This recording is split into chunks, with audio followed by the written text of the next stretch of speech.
JEE advance 2016 का काफ़ी classic question. इस क्वेश्चन में चेक किया गया है तुम्हारा knowledge of optical isomerism and free radical halogenation of alkene. चलो क्वेश्चन सॉल्व करने से पहले हम कुछ चीज़ों को यहाँ समझ लेंगे। यहाँ लिखा हुआ है एनान्शियोमेरिकली प्योर। अगर तुमने इसको ध्यान से नहीं पढ़ा तो तुम गलत आंसर करोगे।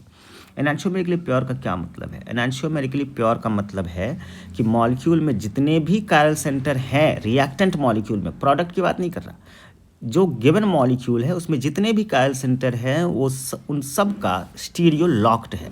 लॉक्ड का मतलब ये है कि जैसे कि इन्होंने दे रखा कि ब्रोमीन राइट में है, हाइड्रोजन लेफ्ट में। इसी मॉलिक्यूल को मैंने यहाँ ड्रॉ किया हुआ है। तो कोई भी प्रोडक्ट बना लो, तुम कुछ भी चेंज कर लो इस मॉलिक्यूल में, यहाँ चेंज नहीं करना। ब्रोमीन राइट का राइट में ही रहेगा, हाइड्रोजन लेफ्ट का लेफ्ट में ही रहेगा। यहाँ एक ही फॉर्म पॉसिबल है बस। इसके अलावा तुम बाकी चेंजेस करते रहो, ठीक है। अब हम क्या करते हैं, अब हम बारी बारी से हर जगह पर ब्रोमिनेशन कराकर चेक कर लेते हैं कि कायरल प्रोडक्ट्स कितने मिल रहे हैं। अच्छा, कायरल प्रोडक्ट्स का क्या मतलब है? कायरल प्रोडक्ट्स का मतलब कायरल सेंटर से लेना देना नहीं है। कायरल प्रोडक्ट का मतलब है वो मॉलिक्यूल जो ओवरऑल असिमेट्रिक हो, मतलब कि वो मॉलिक्यूल जिसमें ना तो पीओएस हो ना ही सीओएस हो। ध्यान से, कायरल सेंटर का नहीं पूछ रहा, ये पूछ रहा है ओवरऑल मॉलिक्यूल ऑप्टिकली इनएक्टिव होना चाहिए। कायरल मॉलिक्यूल का मतलब कायरल प्रोडक्ट्स मतलब कायरल मॉलिक्यूल का मतलब ऑप्टिकली इनएक्टिव होना चाहिए। और ऑप्टिकली इनएक्टिव होने के लिए ना तो उसके पास पीओएस होना चाहिए ना ही सीओएस होना चाहिए। बस ये दोनों चीज़ें चेक कर लेने का है और तुम्हें आंसर मिल जाएगा। चलो बारी बारी से मोनोब्रोमिनेशन करा लो। तो मैंने सेम मॉलिक्यूल यहाँ ड्रॉ किया हुआ है, मैंने नंबरिंग कर रखा है। सो पहली बार हम मोनोब्रोमिनेशन कराएंगे कार्बन नंबर 5 पे। कार्बन नंबर 5 पे जब हमने मोनोब्रोमिनेशन करवाया, हमने देखा कि पूरे मॉलिक्यूल में एक ही कायरल सेंटर है। कायरल सेंटर एक ही होने का मतलब है कि वो मॉलिक्यूल कायरल ही होगा, वहाँ तुम्हें पीओएस या सीओएस नहीं मिलेगा।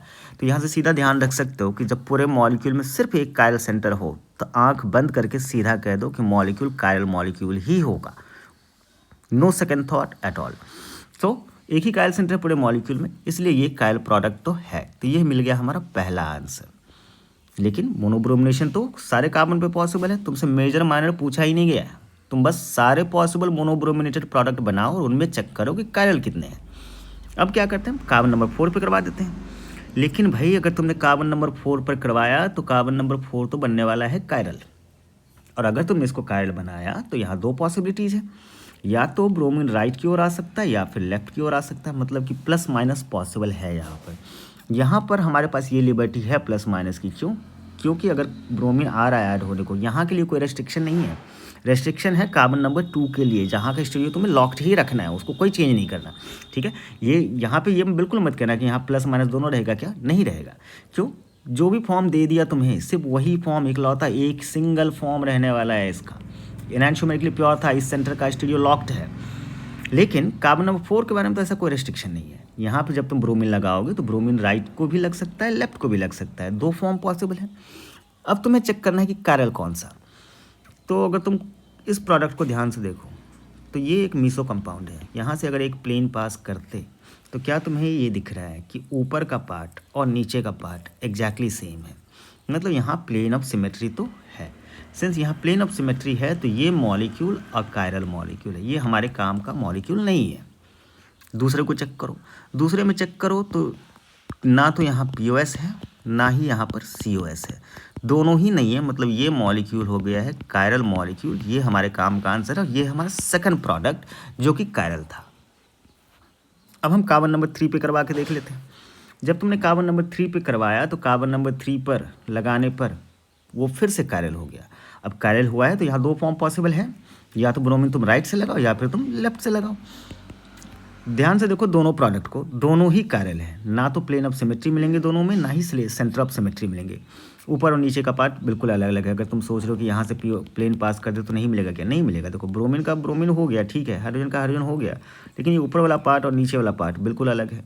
तो यहाँ पर दोनों ही मॉलिक्यूल में ना तो पीओएस मिल रहा है तुम्हें, ना ही तुम्हें सीओएस मिल रहा है, इसलिए पूरा मॉलिक्यूल हो गया कायरल। तो यहाँ के दोनों ये दो फॉर्म्स दोनों के दोनों ही हो गए हैं कायरल। तो टोटल हमारे आंसर अभी तक जो मिल चुके हैं वो 4 मिल चुके हैं। पहला ये था, दूसरा ये है, तीसरा एंड चौथा ये रहा, ये चेक करते हैं। सेकंड कार्बन पे ब्रोमीन लगाने का कोई मतलब नहीं है, क्योंकि हमें कायरल प्रोडक्ट ढूंढने हैं। सेकंड पे अगर मैंने ब्रोमीन लगाया, चलो एक बार लगा के देख लो, तो अगर तुमने ब्रोमीन लगाया तो कोई कायरल सेंटर बचेगा ही नहीं।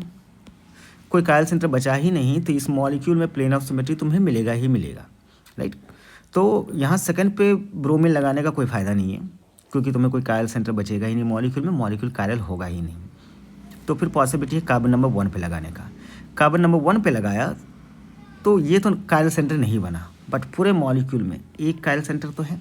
अब तुम्हारे दिमाग में आएगा सर एक कायरल सेंटर है तो उसके 2 फॉर्म नहीं लिखेंगे क्या? नहीं लिखेंगे। कार्बन नंबर 2 पर सिर्फ एक फॉर्म पॉसिबल है, वहाँ चेंज नहीं करना तुम्हें, ठीक है। प्लस था तो प्लस ही है, माइनस है तो माइनस ही रहेगा। लेकिन जो भी ये फॉर्म जो भी हो, प्लस हो माइनस हो, आप प्लस माइनस तुम देख कर नहीं बता सकते हो, कम्प्लीटली एक्सपेरिमेंटल होता है, ठीक है।